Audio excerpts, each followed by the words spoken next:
Díomh tá mé rás éis agus aniu bé muid de cocaráil bunóga, chuirtí mé lista den trealamh agus na comhábhar atá daí thaobhs. Ar dús caitheadú an aghaidh a riamh teathu go dtí 190 Celsius. An sin chur an agus an siúcar i mbaile agus meas iad le chéile. Búil na uibheacha go maith isteach i cruiscín, an sin meas iad isteach leis an agus an siúcra.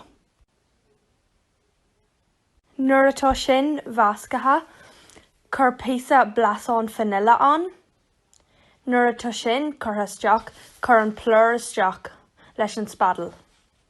Tá tú ré le do bunóga chur isteach na cásanna anois, agus isteach san aghaidh. Tar éis 20 nóiméad ghlac iad amach agus beidh siad cricníoch.